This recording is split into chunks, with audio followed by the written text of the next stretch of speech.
அன்பானவர்களே, அன்பு வணக்கங்கள். உங்கள் கனவுகள் அனைத்தும் நனவாக வேண்டுமா? உங்கள் கனவுகள் அனைத்தும் பலிக்க வேண்டுமா? நிச்சயமாக உங்கள் கனவுகள் நனவாகும்.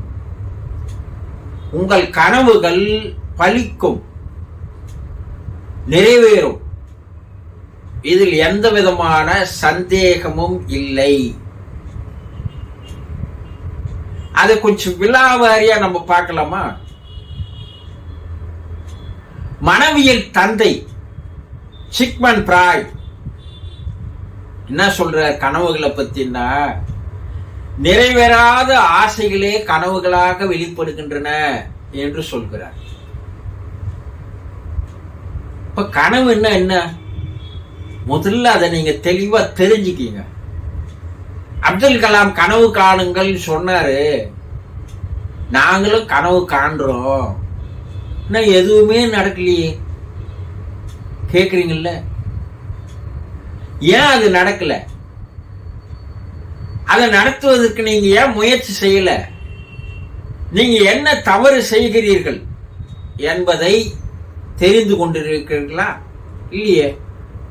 அப்ப எப்படி கனவு நிறைவேறும்? கனவு என்பது நீங்கள் தூங்கும் போது, தூக்கம் இல்லாத நிலை, அதிக உறக்கமான நிலை, ஆழ்ந்த உறக்க நிலைக்கு நடுவில் இருக்கின்ற நிலையில் கனவுகள் வரும். இந்த நடுநிலையில் கனவுகள் எப்படி வருதுன்னா, ஏற்கனவே நீங்கள் உங்கள் வாழ்க்கையில் பார்த்த நினைவுகள், காட்சிகள், ஓசைகள், உணர்வுகள், நிகழ்வுகள், எண்ணங்கள், எதிர்பார்ப்புகள், ஆசைகள், இவையெல்லாம் உங்கள் மனதில் பதிவு செய்து வைத்திருக்கிறீர்கள். ஒரு காட்சியை பார்க்கறீங்க, எங்கேயோ ஒரு ஊருக்கு போறீங்க, கண்ணால பார்க்கறீங்க, அந்த காட்சி உங்க மனதில் பதிவாகி விடுகிறது.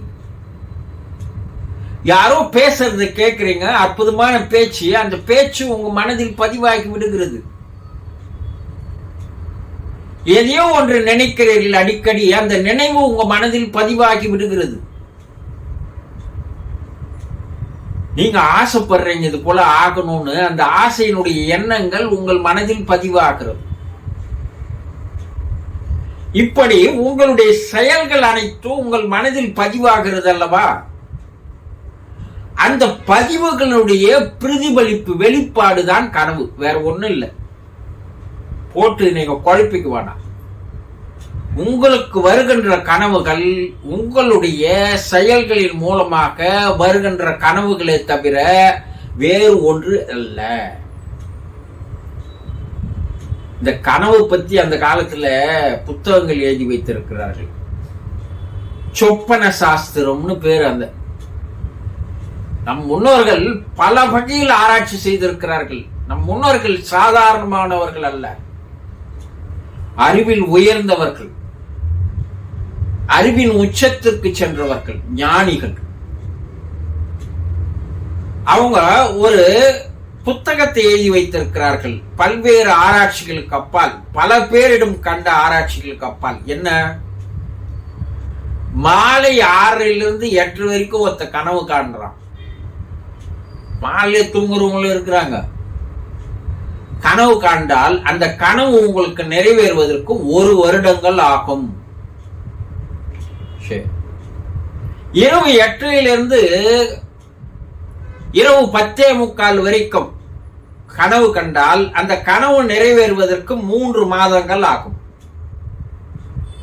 10:45 to 12 கனவு கண்டால் அந்த கனவுகள் நிறைவேற 1 மாதம் ஆகும். 12 to 2 கனவு கண்டால் அந்த கனவு நிறைவேறுவதற்கு 10 நாட்களே ஆகும். 3 to 6 கனவு கண்டால் 2-3 நாட்களிலேயே அந்த கனவு செயலுக்கு வந்துவிடும் என்று ஆராய்ச்சி செய்து இருக்கிறார்கள். அப்ப அந்த 3 to 6 என்பது பிரம்ம முகூர்த்த நேரம். இந்த பிரம்ம முகூர்த்த நேரத்தில் நீங்கள் கனவு காணுகிறீர்கள். அந்த கனவு எப்படி பிரபஞ்சத்தோடு போய் நெட்வொர்க் இணைப்பு ஏற்படுகிறது, உறவு ஏற்படுகிறது.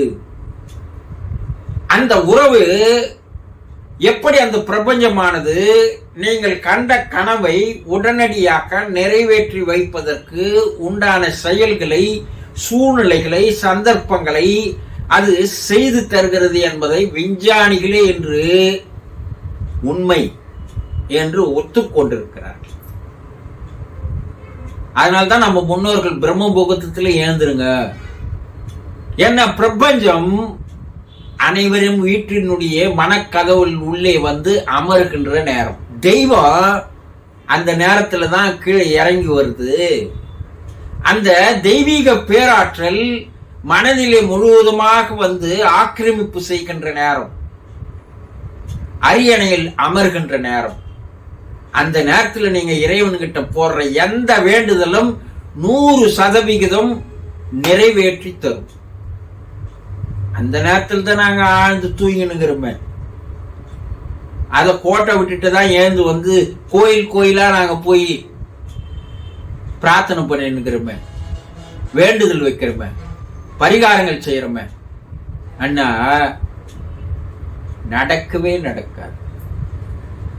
இறைவன் உங்களை தேடி வரும்போது நீங்கள் அவனோட அரவணைத்துக் கொள்வதற்கு பதிலாக இறைவனையே நீங்கள் ஏமாற்றி விட்ட பிற்பாடு அப்புறம் நீங்க இறைவனை தேடின்னு போனா அவன் எப்படி வருவான்? வரமாட்டான். அப்போ இந்த கனவுகளை பற்றி புராணங்களிலேயே மிக விரிவாக எழுதப்பட்டிருக்கிறது. உலக மறைநூல்களிலும் எழுதப்பட்டிருக்கிறது. என்ன, பைபிள்ல எழுதப்பட்டிருக்கிறது. இறைவன் தூதர்களை கனவில் வந்ததாக சொல்கிறார்கள். கடவுள் வருகையை இறைவன் தூதன் கனவில் வந்து மற்றவர்களுக்கு சொன்னதாக எழுதப்படுகிறது. இயேசு பிறப்பிற்கு அது காரணமாக அமைக்கிறது. குர்ஆன்ல என்ன சொல்லுது? நபிகள் நாயகம் கனவில் இறைவன் வந்து அவருக்கு பல்வேறு ஆசிகளை, அருளாசிகளை, அறிவுரைகளை கூறினார் என்று அவரே கூறுகிறார்.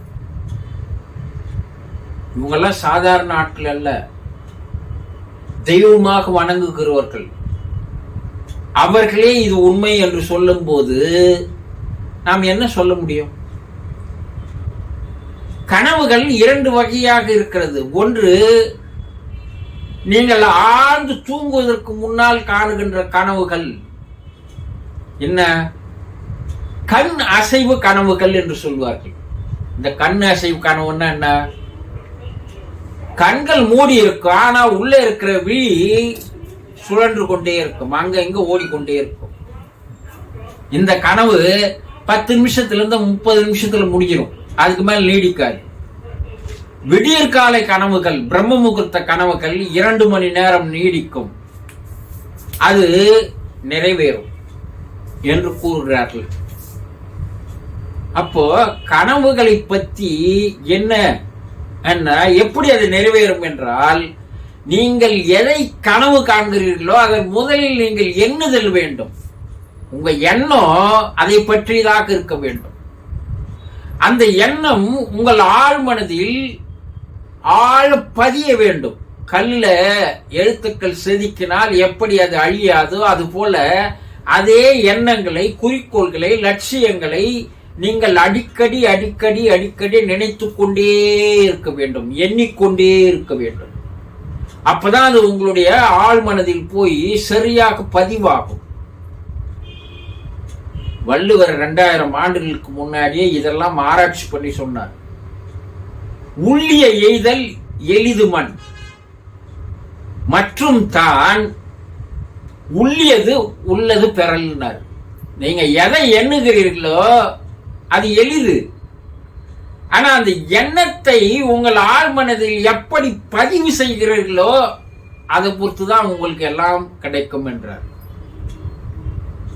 அப்போ நீங்கள் எதை கனவாக காணப்போகிறீர்கள் என்பதை முதலில் நீங்கள் உங்கள் ஆழ்மனதில் உங்களுடைய லட்சியங்களை, குறிக்கோள்களை நீங்கள் ஆழமாக யார் ஒருவர் பதிவு செய்கிறார்களோ அதை பற்றி ஒரு நாளைக்கு 100 முறையாவது நினைக்கணும்.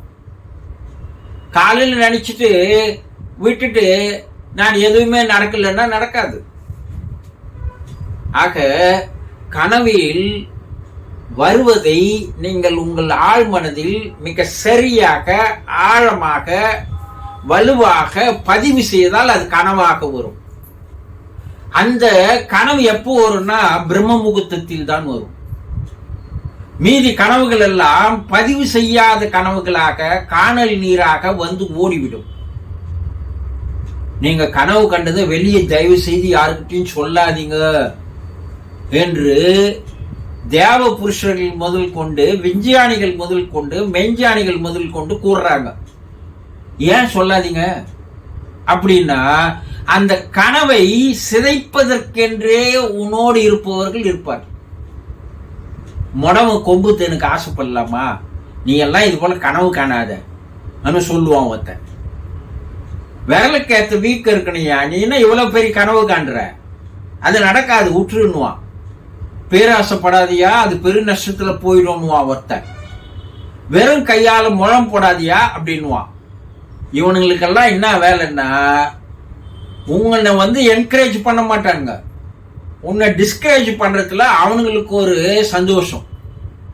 அதனால நீங்கள் எதை நினைக்கிறீர்கள், எதுவாக ஆகப் போகிறீர்கள், உங்கள் வாழ்க்கை எப்படி அமைத்துக் கொள்ள வேண்டும் என்பதையெல்லாம் முதல்ல ஒரு எண்ணங்களாக உருவாக்கி, அந்த எண்ணங்களை மந்திரங்களாக மாற்றி, அதை ஒரு நாளைக்கு பல முறை உச்சரித்துக் கொண்டே எண்ணிக்கொண்டே இருக்க வேண்டும். அது ஆழ்மனதில் போய் அதிகமாக பதிவாக ஆழ்மனம் விடியற் காலையில் பிரபஞ்ச மனத்தோடு தொடர்பு கொள்கிறது. இனி உன்னுடைய மனதில், ஆழ்மனதில் இருக்கின்ற அந்த மெசேஜை பிரபஞ்சத்திற்கு அது பாஸ் பண்ணுது. பிரபஞ்சம் அதை எடுத்துக்கொண்டு உடனடியாக உங்கள் கனவுகளை நிறைவேற்றி தரும். இது 100% நிரூபிக்கப்பட்ட உண்மை. அப்போ உங்க கனவு பலிக்கும் தானே. அப்போ நான் வாழ்க்கையில் இது சாதிக்கல, அதை சாதிக்கல, என்னால முடியல, நானும் கனவு கண்டு பார்க்கிறேன் முடியலன்னா, நீங்கள் செய்கின்ற செயல்கள் சரியாக இல்லை என்பதை புரிந்து கொள்ளுங்கள். புரிந்து கொண்டீர்களா? சந்தோஷம்.